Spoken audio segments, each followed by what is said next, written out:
धर्मू झुग्गियालपुर के प्रधान का इकलौता बेटा है और सारे झुग्गियालपुर में धर्मू को सब सोताराम के नाम से जानते हैं, क्योंकि धर्मू कब और कहां सो जाएगा किसी को नहीं पता। प्रधान के घर में उसकी बीवी सुंदरी और बेटे धर्मू के अलावा धर्मू का एक चचेरा भाई चंदन भी रहता था। चंदन की नजर हमेशा से धर्मू की संपत्ति पर थी। अरे सुंदरी, धर्मू को तंबाकू लाने दुकान पर भेजा था, अभी तक आया नहीं, पता नहीं कहाँ रह गया। धर्मू गांव के तालाब के पास पेड़ की ठंडी छांव में मजे की नींद में लेटा है। अरे कालू देख, आज सोताराम का नया ठिकाना है, इसके भी क्या कहने भाई है। एक मिनट रुक, जरा मजे लेते हैं इसके। तभी कालू बगल में पड़ी घास उठाता है और धर्मू के नाक पर लगाता है। धर्मू नाक खुजलाता है। उसके बाद कालू दोबारा फिर वैसे ही करता है। नाक खुजलाते हुए धर्मू नींद से उठ जाता है और चिड़चिड़ेपन से दोनों को खरी खोटी सुनाता है। क्या रे कलुए, तुझे तो एक दिन उल्टा टांग दूंगा। हाँ, कितनी अच्छी नींद में था, सब मजाक किरकिरा कर दिया। अरे मुझे तो पिताजी ने तंबाकू लाने भेजा था, अब तो गया काम से। सुंदरी, हमारा बेटा कब इस लायक होगा कि वो सारी जिम्मेदारियां समझने लगेगा। अजी, अभी बचपना है, धीरे धीरे सब समझ जाएगा। काहे का बचपना, 20 साल का हो गया है, बच्चा कहाँ से है। उसकी सोने की आदत उसकी बहुत बड़ी कमजोरी है। अब पता नहीं हम दोनों कितने दिन जी पाएंगे, उसके बाद वो अपने आप को कैसे संभालेगा।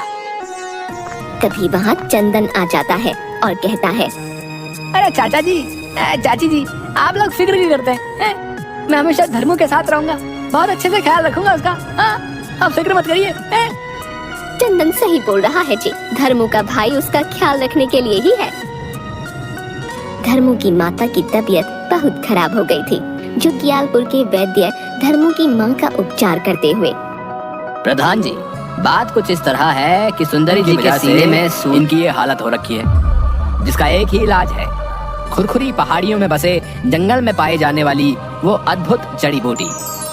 लेकिन वहाँ जाना खतरे से खाली नहीं, खुरखुरी पहाड़ियों पर आदिवासियों का राज है। तो क्या मेरी सुंदरी कभी ठीक नहीं हो पाएगी? क्या बात कर रहे हो?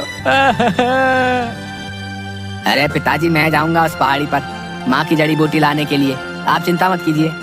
अरे तेरी नींद पूरी होगी तब ना, जब तक तू सोता उठता हुआ आएगा तब तक मेरी सुंदरी सो गई होगी। ये अच्छा मौका है, उन पहाड़ियों और जंगल में इस धर्मू को ठिकाने लगा दूंगा और उसके बाद तो सब मेरा ही होगा। अरे चाचा जी, आप फिक्र ना करो, मैं धर्मू के साथ जाता हूँ ना, हम दोनों जाकर जड़ी बूटी ले आएंगे और इस सोताराम को जगाता भी रहूंगा। हाँ, मैं जाऊंगा साथ में, ठीक है? चंदन के बिना भी मैं जंगल से जड़ी बूटी ला सकता हूँ, इसकी कोई जरूरत नहीं है साथ जाने की। अरे ऐसे कैसे, तू अकेला नहीं जाएगा कहीं, है? चंदन साथ जाएगा तेरे, समझा? अगले दिन सुबह सुबह धर्मू और चंदन दोनों खुरखुरी पहाड़ियों की तरफ निकल पड़े। थोड़ी दूर चलने के बाद, अरे यार बहुत देर हो गई यार, चलते चलते यार, थोड़ी देर बैठ जाते हैं यार। थकावट तो हो रही है, चल कुछ देर आराम कर लें। और जैसे ही दोनों एक पेड़ की छांव में बैठे, धर्मू 1 मिनट में ही खर्राटे लेने लगा। अरे सोताराम के साथ आकर गलती तो नहीं कर दी मैंने? चंदन साथ ली हुई पानी की बोतल से पानी उसके मुंह पर डालता है, जिससे धर्मू अचानक से उठ खड़ा होता है। कौन है? सोताराम, चले अब? तुम्हारा हिसाब समझ नहीं आता है, जहाँ पर तशरीफ रखो वहीं पर सो जाते हो क्या? कहाँ सोए हम, हैं? चलो चले, अभी बहुत दूर जाना, चलो। वहाँ से चलते चलते रेगिस्तान से होते हुए आगे बढ़ते हैं।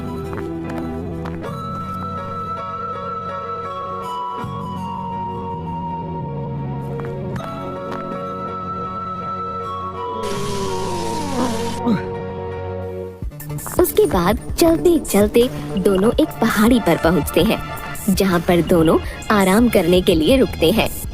धर्मू पहाड़ी के निचले हिस्से में खड़ा होकर पहाड़ों को देख रहा होता है। और चंदन झट से पहाड़ी के ऊपर जाकर एक चट्टान के पास जाकर खड़ा हो जाता है। इससे अच्छा मौका नहीं मिलेगा मुझे। इस बड़ी चट्टान के नीचे आकर इसका कचुम्बर निकल जाएगा। अभी इसका काम तमाम करता हूँ।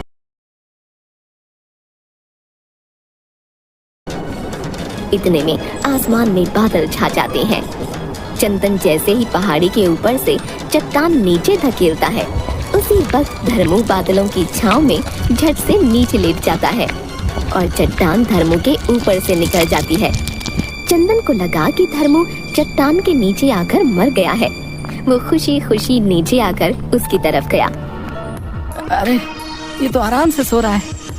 इस बार तो तेरे सोने ने तुझे बचा लिया। आखिर कब तक बचेगा?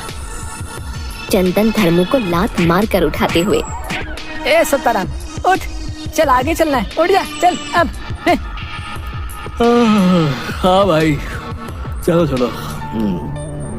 मैं कहाँ सो रहा हूँ। चलो चलो चलो चलो चलो चलो, जल्दी चलो। चंदन और धर्मू दोनों जंगल की तरफ बढ़ते हैं और जंगल में कुछ दूर चलने के बाद, अब ये जंगल आदिवासियों का जंगल लग रहा है। मुझे सावधानी से चलना होगा। ये सोताराम कल मरे सो आज, मेरे लिए तो अच्छा ही है। तभी अचानक चंदन की नजर जंगल में छिपे आदिवासियों पर गई और वो झट से झाड़ियों के पीछे छिप गया। आगे पीछे देखकर, अरे चंदन कहाँ गया? चलो अच्छा है, थोड़ी देर झपकी ले ली जाए। इतने में एक आदिवासी अपने मुंह से बांस का बना जहरीला तीर धर्मू पर चलाता है। धर्मू सोने के लिए नीचे झुक जाता है, जिसकी वजह से तीर सीधा जाकर चंदन को लगता है और चंदन बेहोश हो जाता है। जंगल के बीच आदिवासी, जहाँ पर धर्मू सोया हुआ है और चंदन को कुछ लकड़ी के बने डंडों पर टांग रखा है। धर्मू जैसे ही आंखें खोलता है, देखता है सारे आदिवासी उसके सामने घुटनों के बल बैठे हैं। तभी धर्मू ने देखा उसकी एक तरफ एक लेटे हुए किसी व्यक्ति की मूर्ति है और दूसरी तरफ उसके सामने चंदन को डंडों पर लटका रखा है। वो समझ गया कि ये सब आदिवासी उसे कोई अपना भगवान समझ रहे हैं। अब मुझे चंदन को बचाना होगा, पर कैसे? तभी सोताराम आदिवासियों से कहता है, हमें जल चाहिए, जल। पर कोई आदिवासी उसकी भाषा समझ नहीं पा रहा था।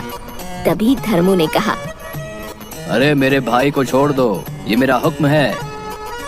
धर्मू की ये बात भी कोई नहीं समझ पाया। कैसे समझाऊं इन जंगली इंसानों को? एक तो बहुत तेज नींद आ रही है। तभी डंडों के ऊपर टंगे चंदन ने कहा, अरे सोताराम, मुझे इनकी भाषा आती है, मुझे बताओ क्या कहना है, मैंने समझा दूंगा। चलो ये तो अच्छा हुआ, डंडों के ऊपर टंगकर दिमाग तो सही काम कर रहा है। इनको बोलो कि मुझे यानी कि चंदन को आजाद कर दें, नहीं तो मैं इनका देवता धर्मू, आपका इष्ट देवता, तुमसे नाराज हो जाऊंगा। उसके बाद चंदन आदिवासियों को वही कहता जो धर्मू ने उसे कहने को कहा और कुछ आदिवासी झट से चंदन को नीचे उतार देते हैं। सभी आदिवासी सिर झुकाए घुटनों के बल बैठे रहते हैं और अब चंदन को अपने किए पर बहुत पछतावा हो रहा था।